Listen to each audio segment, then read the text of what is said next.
I'm from Ukraine. I'm 27 years old. I moved to Barcelona 1 year ago, and literally 1 year ago I met the team of OCC and I became as a volunteer for 3 or 4 months. Then I became as a part-time worker, so I had part-time contract. And in June I received my full-time contract because of the project I wrote for myself as well. Hi, my name is Vincent. I've been working for the Open Cultural Center for about 1.5 years now. I started here as a volunteer because I wanted to, help the situation of many people coming to Spain, coming to Europe, and there is a lot of support needed at the moment, also back then. And I started volunteering for OCC. I found them via Google actually, as an organization that works with refugees and migrants. So I'm migrant as well, so the topic of migration and asylum seekers, refugees is very close to me because I know how to feel lonely in the environment, in new country, in different culture. So this was my mission, to find the same people who feel the same and just surround them by myself, be with them, and just to create and work together, because this is what family is now. It's people who you work with, who you work for, and all the awareness you create and promote in the community. And I will keep working in OCC as a coordinator, writing projects, coordinating volunteers, doing different tasks, because this is what the non-profit world in Spain is. You don't have any special position, you do everything, and just being self-motivated and keep doing the same and staying positive.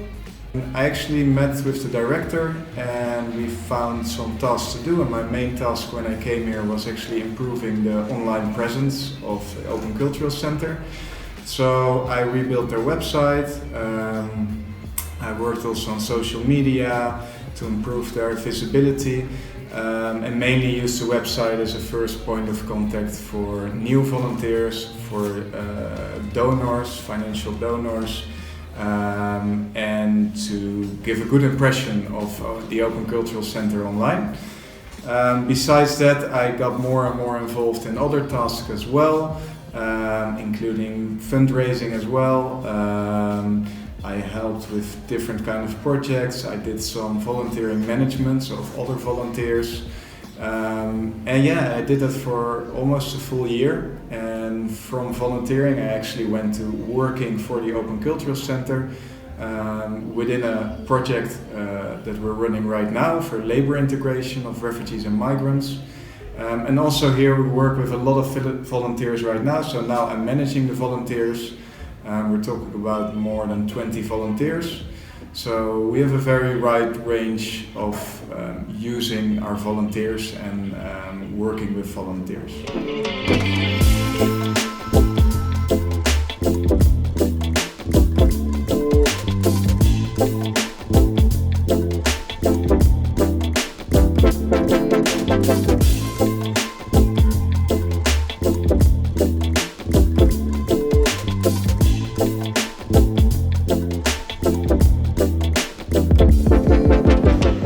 I'm already a volunteer here for 1 month, and I will tell what I did and why I started volunteering. So the first one is, why do I want to volunteer? There are 3 reasons, and they are all equally for me. So the first one, meeting new people. In Belgium, I already volunteer for ESN. It's an organization for people who go on Erasmus in Belgium. And we try to socialize with them and to so that they have a nice time in Belgium and that they don't feel lost, because Belgium can seem a little bit boring if you stay there for a long time. But we do arrange activities that they feel better. And the second one is Yeah, when I was meeting the people for my Erasmus, there were two Spanish guys, and they were really enthusiastic. And I asked them, "And why are you here? And what do you love in Belgium?" And they told me they were here with European Solidarity Corps. So that was the first time I heard of it. And when I heard it, I thought, oh, this is an opportunity I also want to do.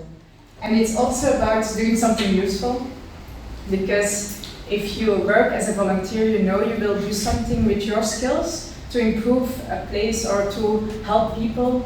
And that's what I like doing, because in Belgium I did a lot of internships that were also not paid, but they were really boring because they let me do all stuff that nobody wanted to do. So if you work as a volunteer, you get more opportunities to do different stuff, because they let you do what you can do with your skills and what you enjoy doing. So the European Solidarity Corps. Why did I choose this organization to go with? First, because I heard about it from the Spanish guys and they were so enthusiastic about it. And secondly, because when I looked information about European Solidarity Corps, I've read that everybody can do it, even if you have disabilities or you have less money, because they try to cover all your costs from the house and also your pocket money or also for food. So for me, it was like a new chapter in my life that could begin, because I stopped with my studies and I wanted to do something new. So it was the right moment to start being a volunteer. And now I will tell you what I already did here the first month.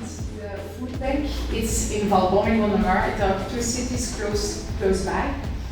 And we give food to families who are less fortunate. Yeah, thank you. So that's also good to do, because then you meet the people that live there, and yeah, I think it's really interesting. Yeah. Then the thing I love the most, I think, from now, is playing with the kids in Valbonne. I have to make the activities and then we play together for 2 hours or something. And they always want to do new activities to discover what their skills are or what they would like to do later from other activities. So yeah, I enjoy it. Then I also have some free time, and because it's the first month, I had more free time than I think I will have the other months. But I use this time to meet some new people and also to do some help. My mentor, Joanna, the mentor that they gave me, she lives in a house where you can do a lot of activities like music, theater, dancing. And so I start doing the impro theater there. So every Tuesday, today also, I go there and do some impro theater. I don't know if you know what it means. It's like theater, but you invent it at the moment. So it's more playing with words or playing with your, how do you act and your emotions. I also want to talk about cultural change. How it was for me to come from Belgium to Portugal, because I will live here for 1 year. And I already discovered some differences the first month I was here. So it's not just from fries to sardines, but it is a lot of more. It's a lot of more stuff. And first of all, I want to say that the people here, they are really different. Not really different, but there are some different things than Belgians. Like I will take the example of waiting on the bus. When you're waiting on the bus, people start talking to you. In Belgium, that doesn't happen, because if you do that, they look weird at you and they're like, are you talking to me? But here it happens a lot and I like it. But also, there is like a kind of barrier, because when they start talking to me or when this happens, I feel like an outsider because I'm reacting a bit weird on it, or I can't respond to it because I don't know the language that good. But it motivates me to learn Portuguese more. And it gives me also the pressure to be more open, because normally I'm with my ears in listening to music, and now I'm more trying to communicate. Some concluding remarks. How is working as a volunteer? This is what I do. So the food bank, the kids from the social neighborhood in Valbonne.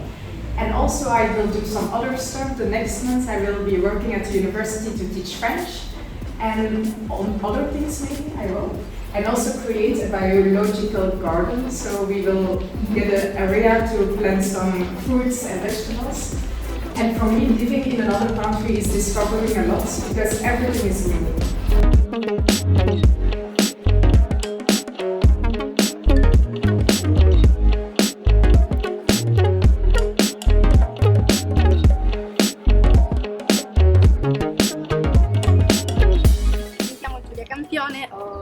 quasi 23 anni, 22 anni. Ho intrapreso questo percorso di volontariato con il servizio civile perché una mia vecchia compagna di classe aveva già intrapreso questo percorso in questa struttura, presso quest'ente.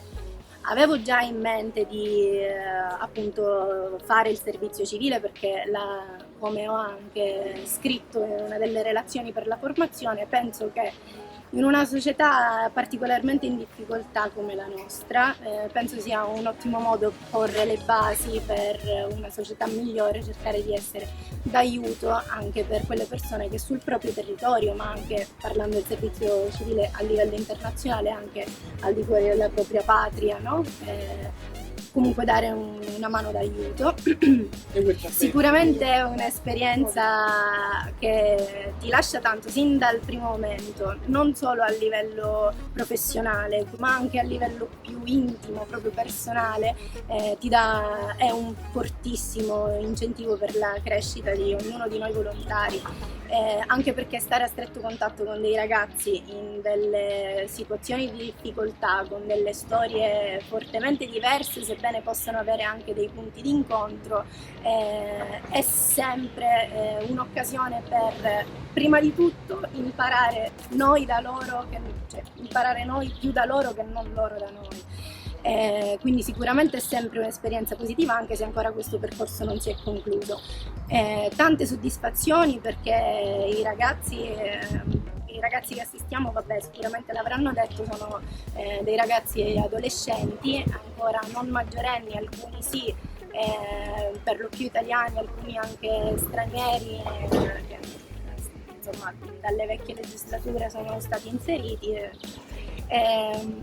Quindi c'è sicuramente un fortissimo scambio culturale anche non indifferente, ed è bello poter lavorare a stretto contatto con dei ragazzi che giorno dopo giorno ti danno delle soddisfazioni, sia in ambito relazionale, perché chiaramente si crea una relazione molto intima con i ragazzi che poi assistiamo, li assistiamo in tutte le loro fasi della loro giornata, per un anno, che è un tempo lungo, ma non eccessivamente lungo, ma è sicuramente abbastanza per poter prendere entrambi qualcosa di positivo da questa relazione che si viene a creare.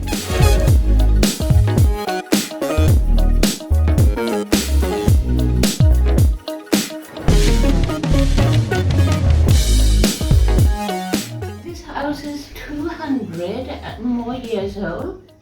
It used to be a private home close to the royal palace, and when the king in 1814 wanted to create a park around the castle, this had to move.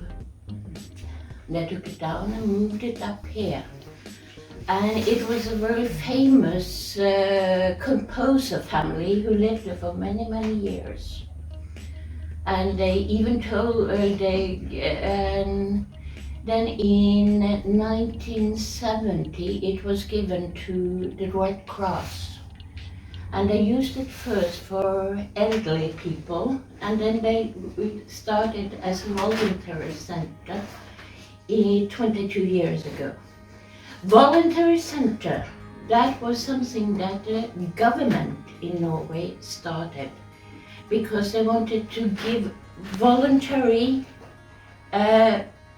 aid to create these centers, voluntary centers. So every year we get a supplement from the government to run these places, and they come up, of course, with terms, because there's quite a bit of elderly people who go there that doesn't have families. So I bring them in as volunteers. So you should see them sitting with a child on their lap, and then these I use as storytellers. They have to tell the children about the Norwegian, the tradition, and they read the fairy tales to them. And then they have to learn them to go skiing. And I've seen a 60-year-old Somalian lady in full burqa. She asked me, you think I could go skiing just to see how it is? Of course, I said. And the same lady, 11 years, she had 11 children. And she asked me, do you think you could help me so I can learn how to read and write? And she now has a job. We have courses in French, in Italian and in Spanish. And there's a writing course and a painting course. And now we start with yoga again. So we try to use our biggest muscle, the brain. These people who come here, they're not too interested in going in the forest and things like that. But we go on tours, cultural tours. So we go and we're looking forward to the opening of the new Monk Museum, the new National Museum, and then I send them to a lot of museums, and then we discuss, and they're fine. That's what they want to do. One very important task we have is that's the volunteers who do the Norwegian training, because many who comes there, they are not entitled to go to school. They have to pay for it. But we have volunteers here who do the training, and we get quite a bit, both out to work, learn them enough Norwegian so they can get work, but also education. During the pandemic, we were closed for a long, long time. The only thing we did was to provide those who couldn't go out with grocery and also medicine, and then from going to visit in the homes, we sat on the telephone and the telephone and the telephone. I have a lot of students who comes here because they miss their grandparents. And they come here and they are volunteers, and they get a host, we call it a host. And then we have younger people, yeah. And then we have the elderly people who maybe was finished early the work, or then we have the unemployed who wants to have something to do. So it's a win-win always. The one that started this house, I've been there long enough. I'm retiring now. So she told me, never ever, always start the question with, what do you like to work with? If you can't tell a volunteer, you have to do that and that, then you lose them. What would you like to do? Because volunteers are not supposed to do anything. You can ask them if they want to do. And if a volunteer finds something they like to do, they stay on. But don't ever try to lose, then you lose. The last years has changed a lot. That we see in the volunteer, also the different organizations here. They like the Lions from the Red Cross. You know that we have, especially the Red Cross. There are women that are 90 plus, and they are filled with fire. And what they have done during the pandemic for the children, for the grown-up, they have. I can remember one of them. She came and she had gone to one of these big department houses, and I can see her said. She always said, I come from the Red Cross and I know someone who needs something. And then she shows this button, you know, Red Cross button. And she came here with 10 coats, brand new coats. She had paid 10 krona for each coat. But you don't find those volunteers anymore. They stay, the time has changed. We don't stay that long. Like I said, the student, they stay for as long as they're a student and then they go on.